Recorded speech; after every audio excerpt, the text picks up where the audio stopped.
I won't be walking you down the aisle. Your sister feels overshadowed. Exactly. 3 days before my wedding, my father Richard's hollow voice echoed through the phone, shredding my last sliver of hope. Immediately, my mother Donna's voice hissed viciously in the background. Just walk yourself. Don't be selfish and ruin your sister's feelings. On the other end of the line, my sister Vanessa smirked with gloating satisfaction, crossing her arms to relish her victory of stripping away the sacred moment of my life. In response to that cruel slap in the face, I didn't shed a single tear. My calloused hand tightened around my service weapon. Click. The sound of a round chambering snapped cold and sharp in the armory. They forced me to walk alone, craving to see me humiliated. But they never expected that when the chapel doors swung open 3 days later, the entire Miller family would freeze in absolute terror. The man linking arms with me as I walked in caused 200 of the most powerful generals and officers in the room to simultaneously snap to their feet and deliver a crisp, unified salute.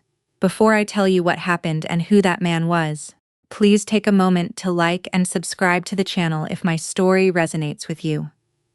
Let me know in the comments where you are watching from and what time it is right now.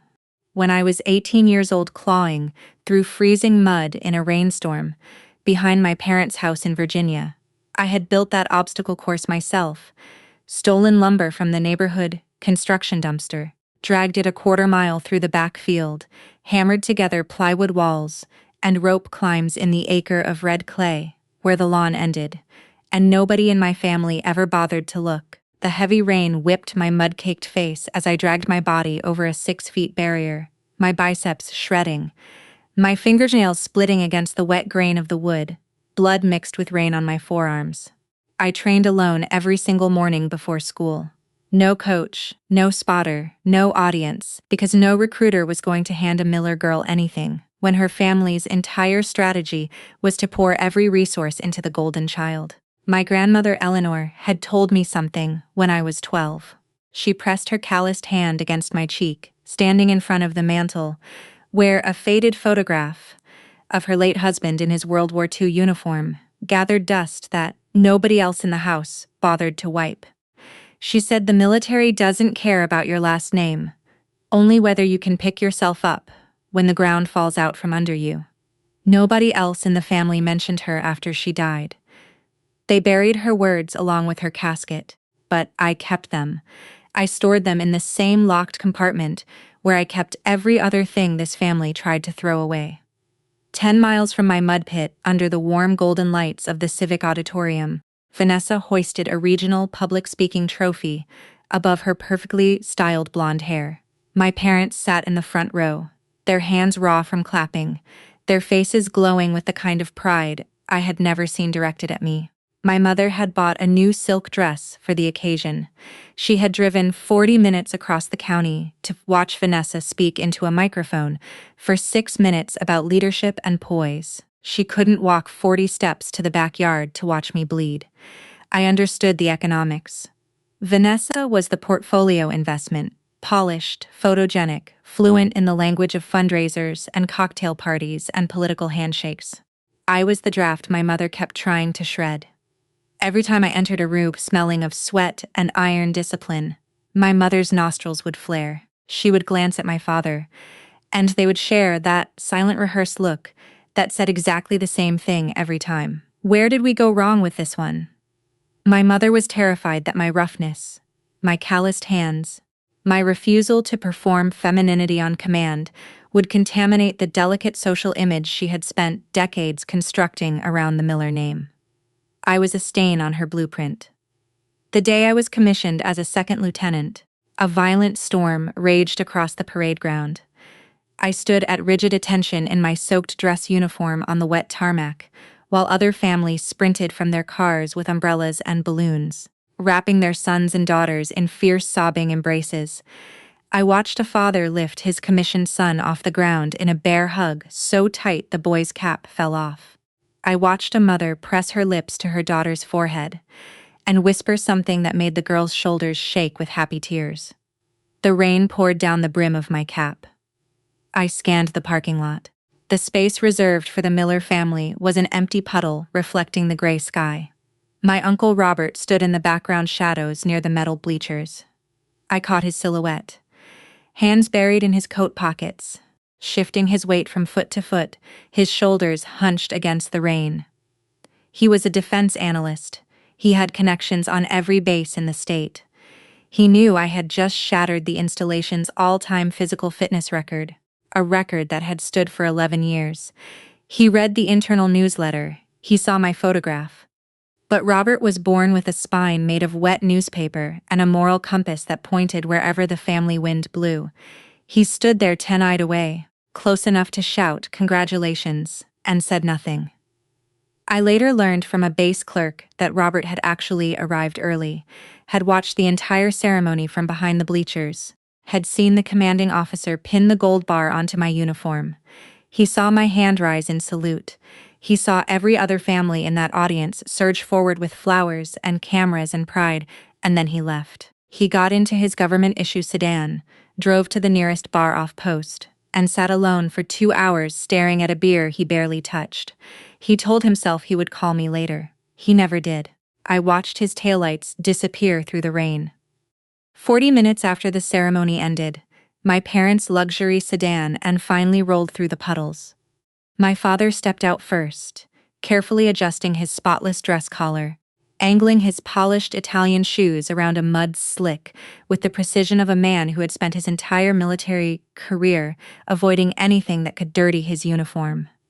Retired Colonel Richard Miller, 30 years behind a Pentagon desk, pushing procurement paperwork, collecting commendations for meetings attended, and memos filed. He stood in front of me, and he couldn't meet my eyes. Not because he was ashamed of missing the ceremony, because every ribbon on my rain-soaked chest was earned in actual combat, in places he had never been brave enough to deploy to, and that fact burned through the fiction of valor he had built around himself like acid through cardboard. He glanced at my uniform, at the water streaming off my shoulders, and produced 2 words, "Good job." The same flat, dead voice you would use to acknowledge a gas station attendant handing you a receipt. My mother materialized behind him under an enormous designer umbrella, her cream-colored heels sinking into the soft parade ground, her face twisted in open disgust at the mud streaking my polished dress shoes and the hem of my uniform. She turned to Uncle Robert, who had crept sheepishly back when he saw the family car arrive, and hissed just loud enough for the rain to almost swallow it. Almost. "You're going to get yourself killed for nothing. Why can't you be a little more like Vanessa?" I didn't flinch. My jaw locked, and my teeth pressed together until I felt the pressure in my skull. I slowly raised my rigid fingers to my brow and held a perfect ice-cold salute. Not for them. For myself. Because no one else in that parking lot was going to honor what I had just accomplished. In that exact moment, standing in the rain with my parents already turning their backs and walking toward their warm leather seats, I forged an invisible suit of iron armor. I welded shut every door inside me that had ever been open to their approval. I locked away every ounce of vulnerability and slammed a steel plate over the place where hope used to live. I lowered my hand, I turned on my heel, and I marched away, my boots punching through the puddles with a steady cadence of a soldier who had just declared a permanent silent war. The rhythm of those boots on wet asphalt bled into a different sound. The sharp click of heels on polished marble years later as I walked into the most expensive restaurant in the city. Crystal chandeliers cast fractured light across silk tablecloths.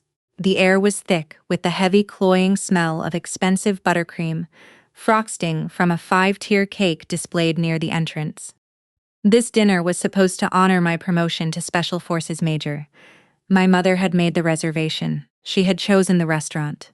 She had selected the date. But when I arrived and read the gold cursive banner stretched above the private dining room, my name was nowhere on it. It read, "Congratulations, Vanessa and Preston." My mother had commandeered my promotion dinner and transformed it into my sister's engagement party to Senator Preston Vance. I sat at the far corner of the long table without a word, cutting my steak with surgical precision, my knife moving in slow, controlled strokes. The blade scraped the porcelain plate in a rhythm that kept my pulse steady. Across from me, Chloe Sterling, Vanessa's personal PR handler and loyal attack dog, leaned toward a cluster of socialites, and mouthed something cruel while glancing at my simple black dress. Her painted lip curled upward. She wasn't even trying to mask the contempt. 3 seats down, Uncle Robert stared at his untouched plate of salmon with the hollow eyes of a man who knew exactly what was happening and had long ago decided that silence was cheaper than integrity. His fork sat motionless beside his knife. He felt me watching. His eyes stayed down. Vanessa commanded the center of the table like a ringmaster desperate to hold a collapsing tent together. She kept lifting her left hand, rotating the massive diamond ring under the chandelier light so it threw tiny rainbows across the linen. She needed the gasps, the whispered envy, the validating stares. Without that ring, without Preston's political surname, without the borrowed infrastructure of the Vance dynasty, Vanessa was a woman who had never built a single thing with her own hands. She was a billboard advertising a product that didn't exist. Besides her, Senator Preston Vance sat with the rigid posture of a man enduring a contractual obligation. His cold shark gray eyes never lifted from his phone screen. He didn't touch Vanessa. He didn't glance at her. He didn't acknowledge that she had spoken his name 4 times in the last 10 minutes. He treated her like a depreciating asset on a balance sheet he was preparing to close. I watched Vanessa's jaw tighten every time she caught his indifference from the corner of her eye. Her laughter grew louder, shriller, more brittle, filling the silence Preston refused to fill. At the head of the table, 4-star General Arthur Vance raised his glass of dark red wine. The room fell silent. General Vance was not a man you spoke over. His reputation preceded him into rooms he hadn't entered yet. He had commanded combat operations in 3 theaters of war, and his sharp eyes could disassemble a person's character in the time it took to shake their hand. He scanned every face at that table, passed over Vanessa without a pause, and locked his gaze directly onto mine. He lifted the glass higher. "For those who bleed for our country." The sentence landed on the table like a dropped sword. Every officer present understood who he was toasting, and it wasn't the woman clutching the diamond ring. My mother's reaction was instantaneous. Her hand shot up, waving through the air in a frantic, dismissive flutter that cracked porcelain smile stretched across her face. "Oh, you flatter her, General. She just cleans up little errands around the base. Nothing worth mentioning." She let out a high tinkling laugh and turned to Chloe for reinforcement. Chloe's sycophant grin clicked into position like a loaded magazine. The temperature at that table dropped below freezing. 2 colonels' wives at the far end exchanged a sharp, disgusted glance. A brigadier general, sitting 3 seats from me, set his fork down, pushed his plate forward, and leaned back in his chair with his arms folded, staring at my mother with barely concealed contempt. Chloe, sensing the shift, started talking louder, desperately filling the air with hollow chatter about Vanessa's wedding venue options. Nobody listened. General Vance narrowed his eyes at my mother. His jaw shifted. A flash of pure, unfiltered disgust crossed his face, and he set his glass down with controlled precision. He didn't correct her. He didn't argue. He didn't need to. Every officer at that table held a security clearance that gave them access to my classified service record.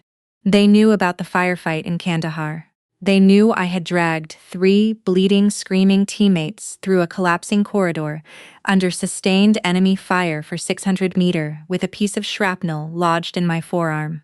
They knew about the Medal of Valor the Department of Defense had personally authorized. I felt the cold metal of that medal pressing against my thigh through the fabric of my dress. The velvet box sat in my pocket, heavy and absolute. I had carried it tonight, hoping in some dark, starving corner of myself that maybe my mother might see it, might ask about it, might for once acknowledge that her daughter had done something extraordinary. She never would. I pushed the velvet box deeper into my pocket with my thumb. I picked up my glass of water and took a slow sip. The general watched me. I watched him watching me, and in that silent exchange, 2 soldiers understood exactly who in this room deserved respect and who was borrowing oxygen. The water was cold going down my throat, cold like the stinging antiseptic that had burned my nostrils 7 years later in a forward operating base field hospital on the far side of the world. The smell of iodine and scorched metal and blood baked into canvas. That was where I met him. Major Marcus Hayes, combat surgeon. His hands didn't shake, not during the mortar barrage that collapsed the east wall of the medical tent and buried 2 nurses under sandbags, not during the 12-hour surgery where he reconnected a private severed femoral artery by headlamp while the generator was dead and the backup batteries were failing, and not when he sat beside me on an overturned ammo crate at 3:00 in the morning, his surgical gloves still spotted with someone else's blood, pulling shrapnel from my forearm with tweezers, while the horizon burned a sick pulsing orange from the fires across the valley. He didn't make promises. He didn't ask about my childhood. He didn't probe or push or perform concern for an audience. Once during a rocket attack that sent everyone else flat on the ground, he stayed hunched over a patient's open chest cavity and kept operating. When the dust settled and someone asked him if he was insane, he said he'd already done the math on the shrapnel trajectory and decided the angle was survivable. That was Marcus. He calculated risk the way other men calculated tips at restaurants, quietly, precisely, without drama. He just stitched, and in the silence between each pull of the suture thread, in the steady rhythm of his breathing, I felt something I hadn't felt since my grandmother pressed her palm against my 12-year-old face. Safety, the kind that doesn't announce itself, the kind that just shows up and stays. When his tour ended and he invited me to visit his family, I drove 200 miles expecting a manicured officer's estate with a flagpole and a plaque. Instead, I pulled off a county road onto a gravel drive and stopped in front of a small clapboard house surrounded by towering pine trees. The air hit me first, fresh-cut wood, pine resin, sawdust so thick I could taste it. The porch steps groaned under my boots. In the open garage converted years ago into a woodworking shop stood retired Master Sergeant Frank Hayes, Marcus's father. A barrel-chested man in his mid-60s, with hands like worn leather gloves covered in scars that mapped 40 years of real service. He killed the table saw blade when he heard my boots on the concrete. He looked up, pushed his safety goggles onto his forehead, and nodded once. No handshake, no performance, no speech, just one soldier recognizing another. Frank Hayes was everything my father pretended to be. Where my father paraded his service photographs in gilded frames, across every mantle polishing a legacy built on paperwork and Pentagon handshakes, Frank kept his commendations in a shoebox under his bed. He never spoke about Vietnam unless someone who had been there asked. His workshop walls held photographs of the men he served beside, not posed formal portraits, candid shots. Guys sharing cigarettes on a fire base, a medic taping a buddy's ankle in the dirt, a crew sleeping in a pile on a helicopter floor, the ones who came home and the ones who stayed buried in foreign soil. There was one photo near the window of a young soldier who couldn't have been older than 19. Frank never told me his name, but I noticed he touched the frame every time he walked past it. I visited several times over the following months. Each time I watched Frank working on something in the shop. His massive scarred hands shaped a solid oak display cabinet, with a patience that revealed weeks of planning. He sanded the edges by hand, refusing power tools for the finish work, his calloused fingers reading the grain, the way a blind man reads a letter. The wood was beautiful, honey-colored, milled from a tree on his own property. On my 4th visit, the cabinet was finished. When I walked closer, my breath caught in my chest. In the lower right corner, carved deep into the oak with a chisel, Frank had engraved 2 letters, DM, my initials. He had built it for my medals, for the decorations my own family refused to look at. He had spent weeks building a shrine from scratch. I ran my finger across the glass front, flawless. Frank stepped up beside me and reached out. His calloused fingers gently traced the jagged shrapnel scars running up my forearm. He didn't flinch. He didn't offer pity. He didn't ask if it hurt. He recognized. He had identical scars on his own arms, earned in a jungle on the other side of the world 40 years before I was born. His motive wasn't charity or fatherly performance. It was the fierce burning need to honor a fellow soldier's sacrifice. He saw a fire inside me that reminded him of the brothers he had lost, and he refused to let anyone smother it. His raspy voice filled the small shop like a brass bell, struck once low and resonant. You protected others. Good. That means today you fulfilled your duty as a soldier. Something cracked deep behind the iron plating I had welded shut on that rainy commissioning day, behind years of silence and swallowed grief and careful controlled breathing. A fracture split through the armor. My eyes burned. My jaw clamped so tight my teeth ached. I took one long shaking breath through my nose and held it for 4 counts. For the first time in my adult life, I stood in the presence of a father's unconditional respect. Not borrowed, not conditional on my silence, not performing for a crowd. Frank handed me what I had been starving for, and he did it in a sawdust-covered garage that smelled like pine resin and honesty. I exhaled. I stood taller. I felt the bones in my spine lengthen, and I understood with absolute clarity that the family I was born into had nothing left to teach me, nothing left to give me, and nothing left to take. That pine-scented warmth stayed with me for months. It was still clinging faintly to my memory when the heaviest suffocating smell of roasted turkey flooded my nostrils the following November at the Vance family's Thanksgiving dinner. The table was a grotesque display of wealth. Silver platters, crystal decanters, enough food to feed a platoon for a week laid out for 12 people who would eat a quarter of it and throw the rest away. Vanessa had orchestrated the entire evening like a theatrical production, complete with assigned seating cards, matching napkins, and a professional photographer hovering near the kitchen doorway. I remembered something she had done 2 weeks before this dinner, a phone call I wasn't meant to hear. At a family brunch, she had cornered my father near the coat closet, her manicured finger jabbing into his sternum. Her voice was low and surgical. "If you don't limit Diane's presence, the kids won't visit anymore." She was holding her own children hostage, using 5-year-old Lily and 3-year-old Owen as bargaining chips to keep me exiled from every family gathering. And my father, that tall, broad-shouldered retired colonel who couldn't look his combat-decorated daughter in the eye, folded like a wet envelope. He bowed his head and agreed. I sat motionless at the far end of the mahogany table, my back against the wall, a tactical habit I had never broken since my first deployment. Every social gathering was a field operation. I scanned, I counted, I catalogued. Preston Vance sat at the head of the table, his face locked in the same mask of controlled indifference I had catalogued at the engagement dinner. His right index finger tapped the mahogany surface. I counted. 1, 2, 3. The pattern was erratic, staccato agitated. 11 taps in 10 minutes. The rhythm of a man calculating his exit strategy. His jaw was clenched so tight I could see the masseter muscle jumping beneath his ear like a trapped insect. My mother sat across from him, her smile pulled thin as wire, her eyes darting between Preston and Vanessa every 6 seconds. She was watching her investment portfolio fluctuate in real time, and the numbers were not good. Chloe sat beside Vanessa, her phone face down on her lap, her fingers twitching toward it every time the conversation stalled.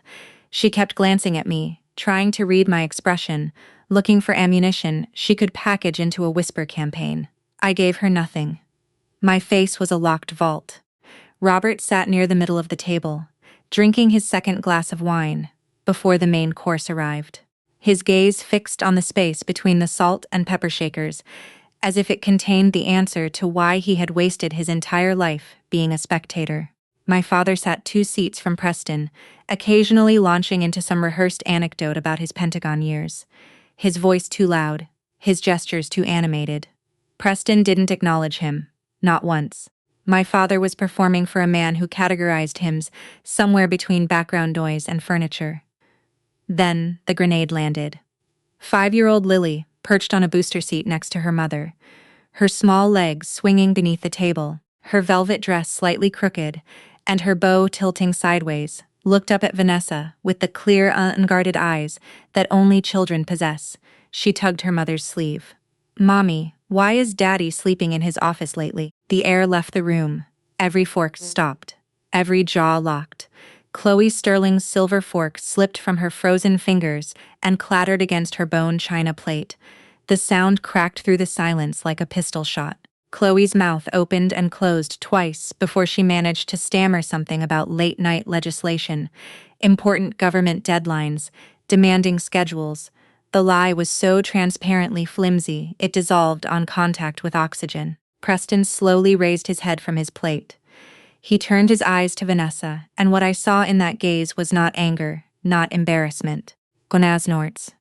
It was the cold clinical appraisal of a man examining a product that had failed quality control. The same expression a procurement officer gives a vehicle flagged for scrap. His stare held for 3 seconds. Vanessa's hands found her wine glass.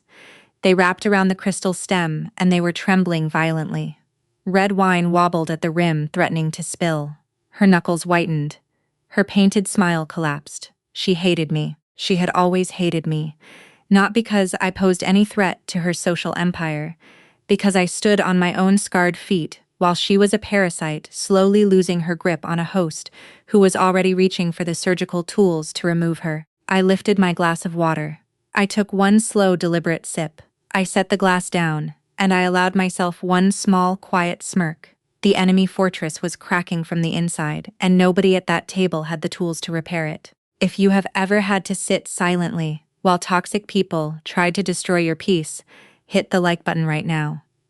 Share your own experiences in the comments, because watching their fake reality crumble is just the beginning. Vanessa's trembling hands gripping that wine glass, that image burned behind my eyes on a Wednesday morning 3 days before my wedding, as I sat in the cold blue glow of the intelligence operations room on base. The memory fit perfectly over the present, because the desperate, shaking woman from Thanksgiving had now gone nuclear.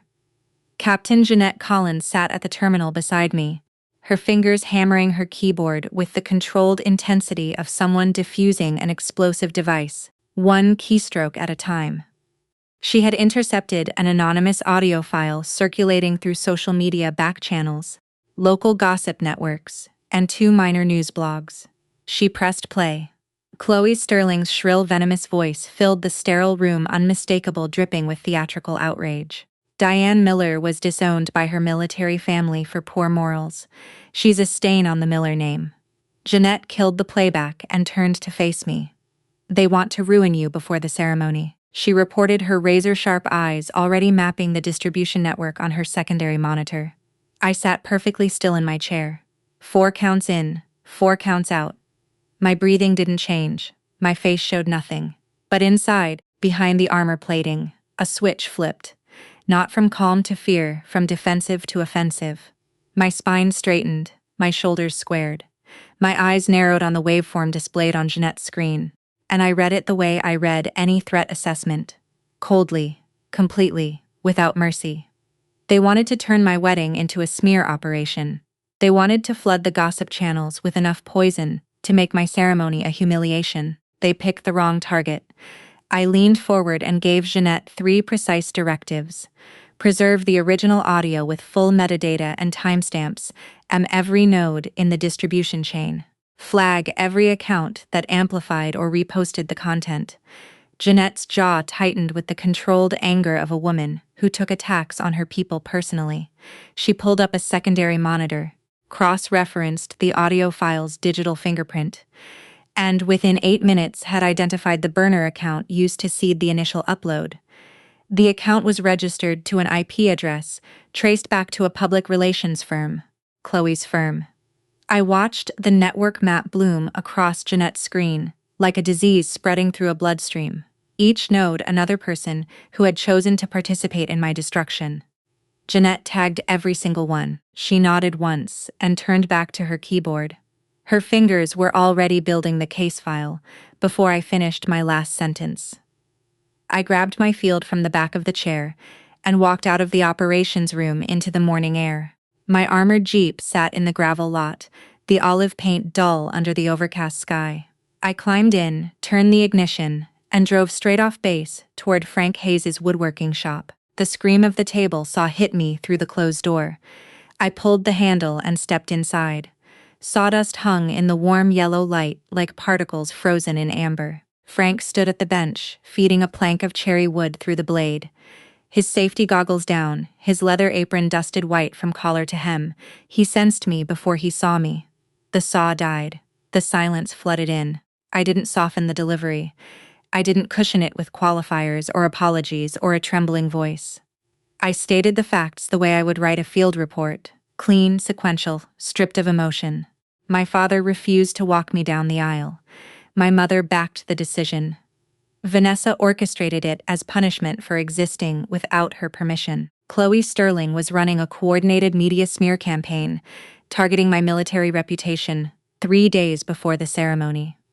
I needed a father for Saturday, and mine had been compromised decades ago. Frank pulled his goggles off and set them on the bench. He dusted his palms slowly on his apron. Then he looked at me, directly, steadily, with the absolute stillness of a man who had held a defensive position under heavy fire for 9 hours, without blinking, without retreating, without breaking. No pity in his eyes, no shock, no sentimental probing. Just bedrock. Whenever you need me, daughter. 4 words. They carried more weight than every sentence my biological father had spoken to me in 32 years combined. I nodded once. I turned and walked back to my Jeep. The engine roared. In the rearview mirror, Frank was already reaching for his phone, and I knew without being told who he was calling. The old soldiers' network was activating, and my family had no idea what they had triggered. 15 miles away, in her sprawling living room, Vanessa reclined on a cream-colored Italian sofa, swirling expensive red wine in a crystal glass, scrolling through gossip sites with a lazy, satisfied grin on her freshly injected lips. She was certain I was curled up in a dark barracks room, sobbing, broken, humiliated. In his home office, Uncle Robert sat in front of his laptop, the same smear campaign articles glowing on his screen. His right hand hovered over his phone. He considered calling me. He considered for the 1,000th time in his life doing the right thing. His hand dropped to his lap. He closed the laptop. The lifelong coward chose comfort over conscience one more time. None of them understood that Chloe's idiotic audio file was now the central exhibit in a surgically constructed counterintelligence case file.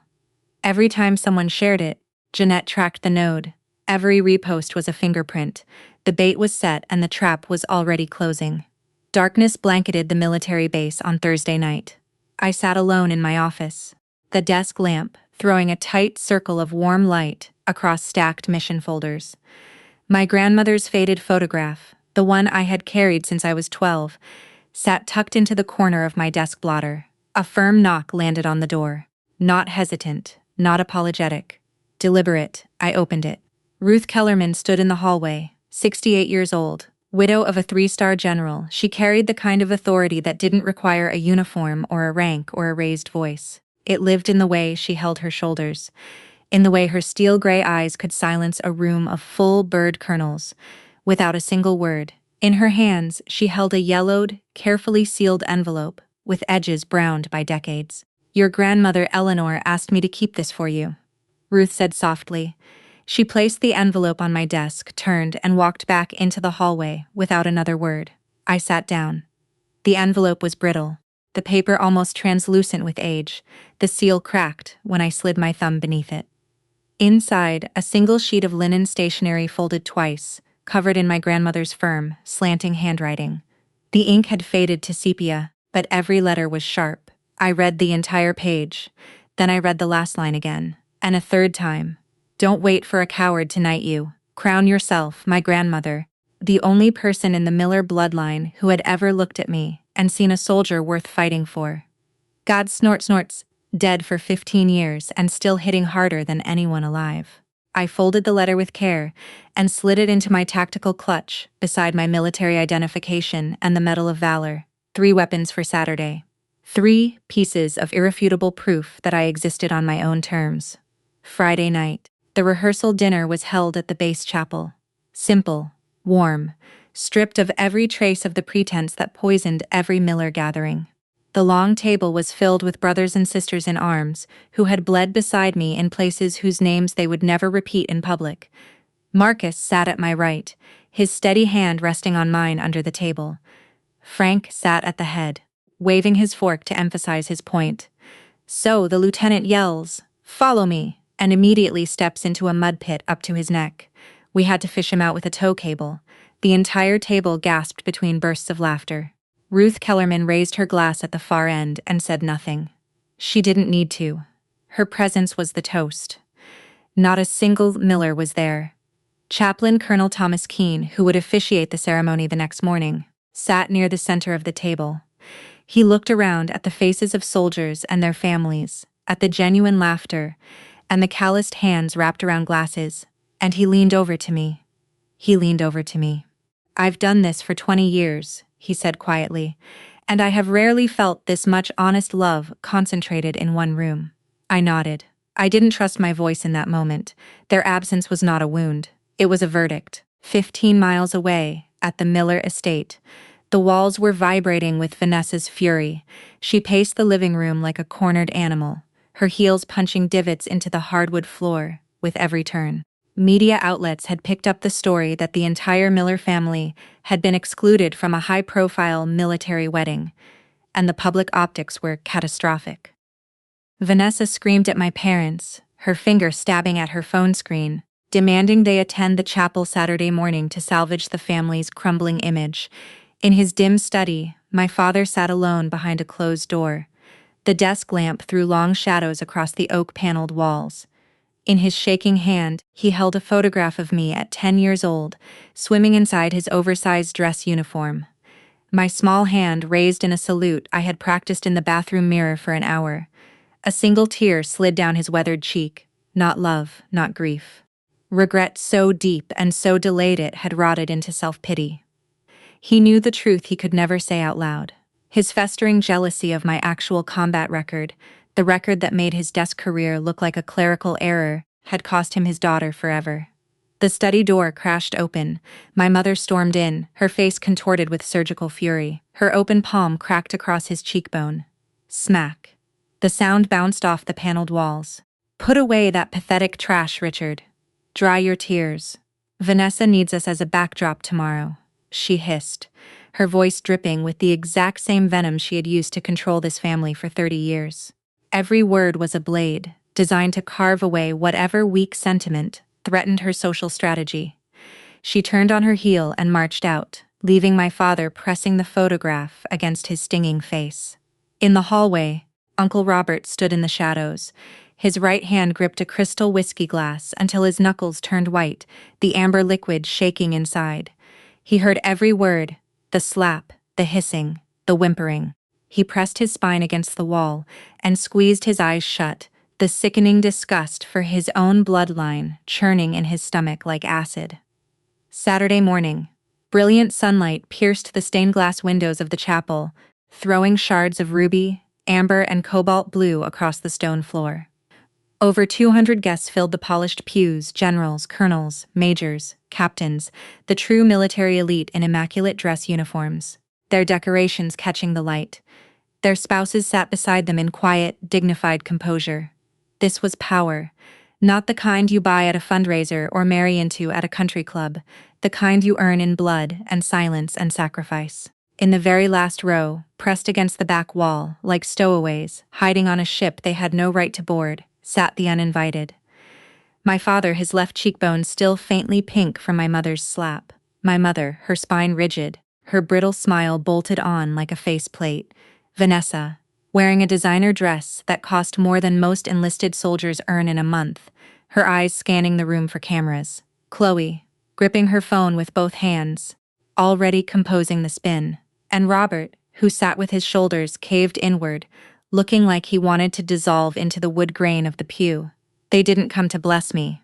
They came to be seen. Vanessa had spent 40 minutes in the parking lot, rehearsing her concerned sister expression in the visor mirror before walking in. My mother had prepared a speech about family unity in case any journalist approached her. They had coordinated their outfits, their talking points, their angles, a full PR operation disguised as maternal love. But snorts, this room was not their territory. Every officer in these pews had spent decades reading people under pressure, separating genuine courage from performance, identifying threats disguised as allies. My family was drowning in a room full of people who could spot a fraud at 1,000 yards. The chapel bells tolled, deep, resonant. The vibration shook dust from the oak rafters. The massive doors at the rear swung open, and the morning sunlight poured through the entrance like a wall of white fire. I stepped into the doorway, but I wasn't wearing a fragile white lace gown. I marched in wearing my magnificent dress blue uniform, My chest blazed with real combat decorations, each ribbon and each medal a scar turned to steel. My shoulders were square, my chin level, my back straight as a loaded rifle. Beside me walked Master Sergeant Frank Hayes, his own dress uniform pressed to perfection, his bearing absolute, his granite jaw locked with the quiet ferocity of a man who had waited his entire life to walk a daughter down an aisle and had finally been given the honor by a woman who deserved it. Our boots struck the stone floor in perfect rhythmic cadence. Left, right, left. The sound echoed through the chapel like a war drum. I did not look at the back row. I refused to give them a single glance. They had forfeited that right years ago. I fixed my entire focus, every ounce of love and defiance and hard-won dignity, onto Marcus, who stood at the altar in his own dress uniform. His surgeon's hands clasped and steady, his face lit with the kind of pride that doesn't perform for anyone. We reached the altar. Chaplain Colonel Thomas Keene stepped forward, his deep voice filling the vaulted ceiling. "Who gives this woman to be married?" Frank Hayes stepped a half-pace forward. His boots cracked against the stone, his chest expanded with a breath that seemed to fill his entire body. His eyes scarred and sharp, and blazing, with 4 decades of battlefield authority locked onto the congregation. And he roared with the commanding voice of a frontline leader who had never once in his life whispered when the truth needed to be heard. "All of us who stand firm in these trenches." The chapel erupted. From the VIP section, 4-star General Arthur Vance snapped to his feet, his spine locked rigid. His weathered hand rose to his brow in a sharp, deeply respectful salute, directed at Frank and at me. The scrape of his chair on the stone triggered a chain reaction. A 3-star general beside him stood. 2 colonels across the aisle rose in unison. An entire row of majors pushed back their chairs. The scraping became a roar. Arms rose, shoulders squared. 200 officers stood at rigid attention, their salutes forming a wall of honor that swept across the chapel like a tidal wave. The sound of synchronized movement, of fabric snapping and heels clicking together, filled the space with a thunder that shook the stained glass. I felt it before I saw it. The wave of respect, rolling toward me from every direction, pressing against my skin like a physical force. The air changed. It thickened with something I had spent my entire life chasing and never found inside the house where I grew up. Recognition. Not for my name, for my scars. Behind me somewhere in the last row, I heard a strangled gasp, the scrape of a heel against stone, the sound of someone's knees failing. I didn't turn. I didn't need to. Smooth jazz drifted through the reception hall. Crystal chandeliers scattered warm light across white linen tablecloths. Champagne flutes clinked. On the surface, the space was elegant, celebratory, joyful. Beneath the surface, it was a reckoning ground, and every predator in my family could smell their own blood in the water. My father spotted me standing near the head table, my hand resting on the white cloth beside my untouched champagne. He pushed himself up from his chair with a labored, unsteady effort of a man whose legs had lost the will to support him. He shuffled toward me, each step slower than the last, the gait of a defendant the bench. He stopped 2 feet away, his lips trembled. He opened his mouth, and I watched the shape of an apology form, and collapse 3 times before he managed to push sound through his throat. I reached into my jacket pocket, my fingers closed around the flash drive. The one containing the complete unedited recording of Chloe Sterling's smear campaign preserved by Captain Jeanette Collins, with metadata timestamps, IP traces, and a full distribution log. I pulled it out and placed it on the table. Clack. The small, precise sound of plastic hitting linen cut through the jazz music. Are you apologizing because your conscience hurts, or because General Vance saluted your daughter today? The blood drained from his face so fast his skin turned the color of old paper. His mouth hung open. Nothing came out. He stared at the flash drive like it was a detonator with his name on it. Then he turned and stumbled back toward his chair, his hands grabbing the backs of seats for balance, his polished shoes scuffing the floor with each retreating step. From across the hall, Chloe Sterling watched the exchange with narrowed eyes.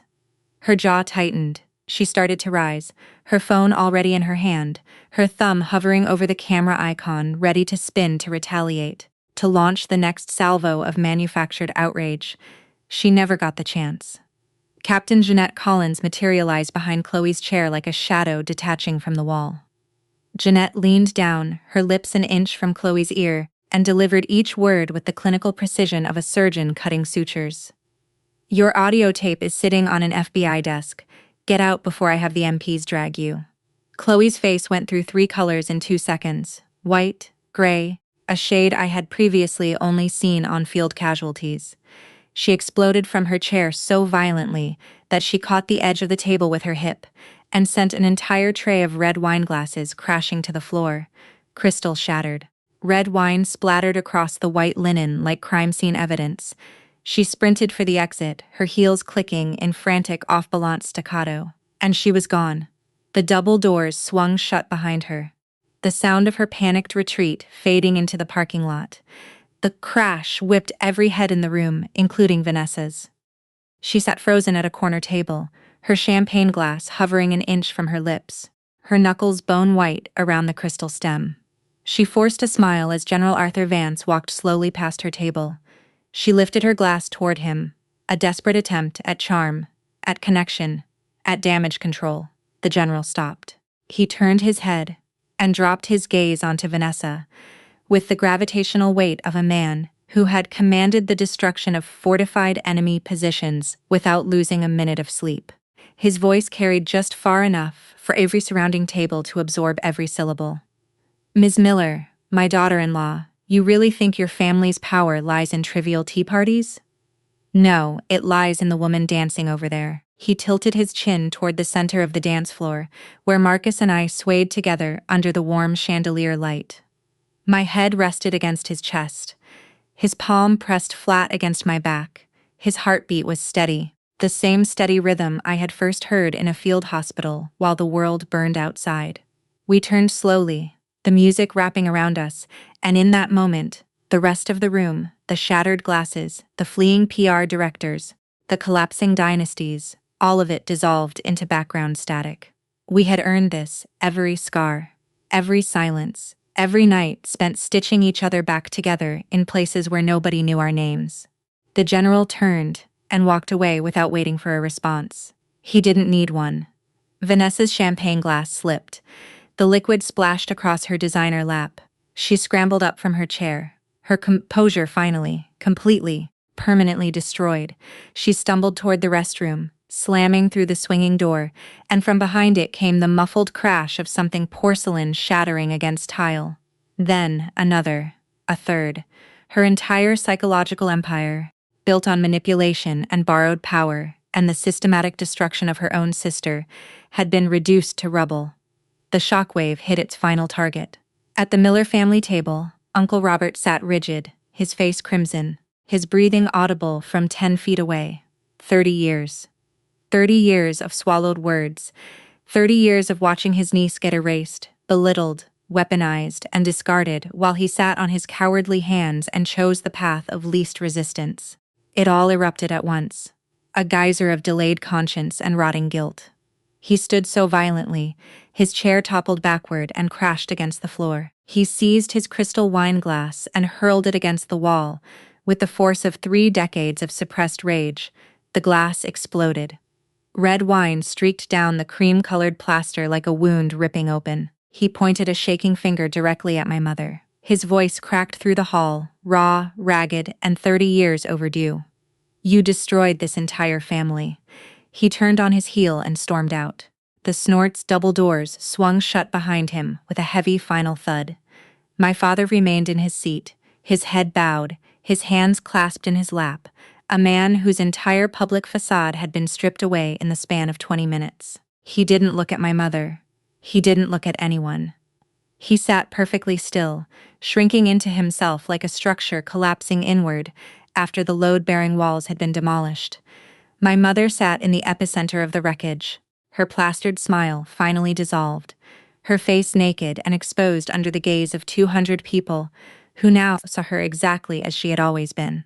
A woman who had sacrificed her own daughter on the altar of social ambition and had nothing left to show for it except an empty chair where her brother-in-law used to sit and a wine stain spreading down the wall like a public record of her sins. The curtain had fallen and there was nothing behind it, 2 weeks later, the sky was crystal clear, razor blue from horizon to horizon. I stood in my field uniform, on the dirt of a massive construction site surrounded by the skeleton of a new veteran rehabilitation center rising from its concrete foundations. Steel snorts beams were being welded into place above me. Heavy equipment rumbled. Workers shouted instructions across the scaffolding. Something real was being built, and I had helped secure the funding to make it happen. My phone buzzed in my cargo pocket. I pulled it out. The screen read, Vanessa.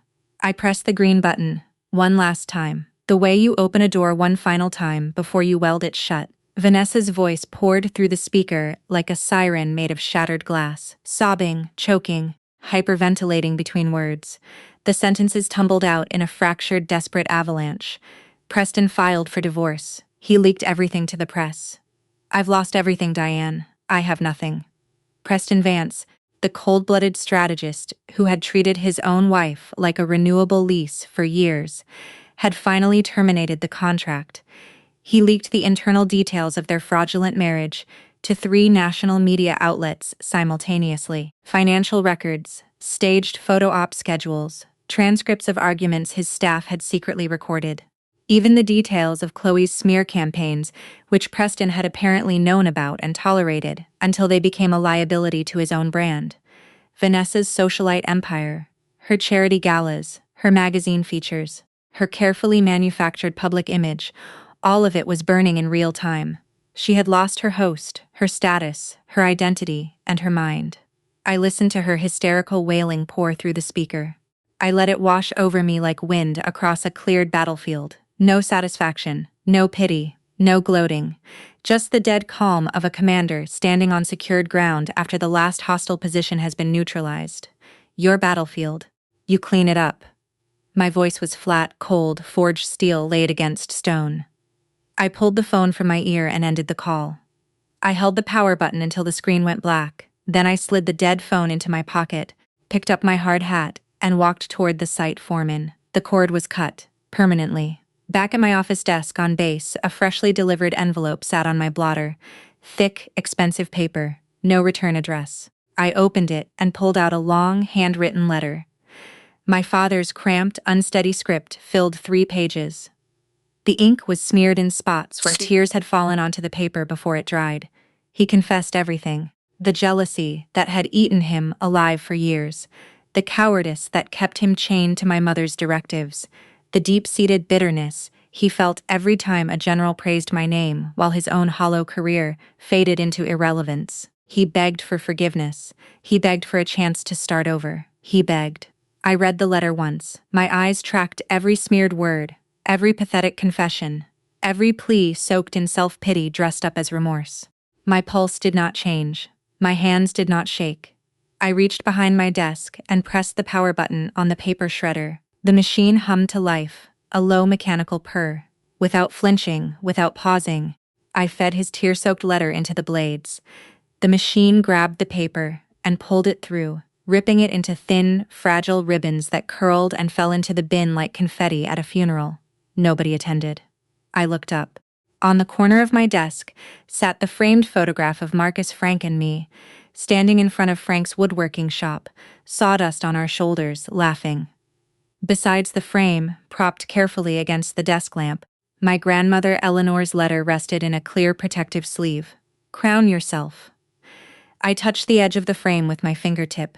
My Marcus, who had stitched me back together on a battlefield and never once asked me to be softer.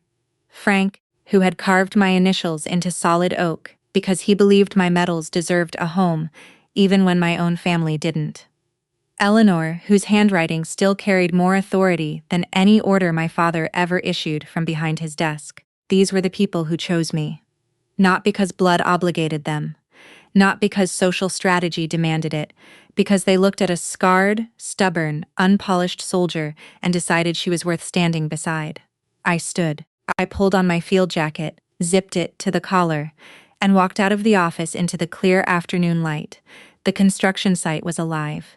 Hammers ringing on steel, engines growling, the shouts of workers building a place where broken soldiers would come to rebuild themselves, one honest act of respect at a time. I pulled my hard hat on. I stepped off the curb and walked toward the rising structure. My boots hitting the packed dirt in the same steady cadence that had carried me through every fire, every betrayal, every silence, and every storm I had ever survived. If my journey of cutting out toxic family and reclaiming my power gave you strength, please like and subscribe to the channel. I want to hear your stories in the comments, so tell me how you built your own peace.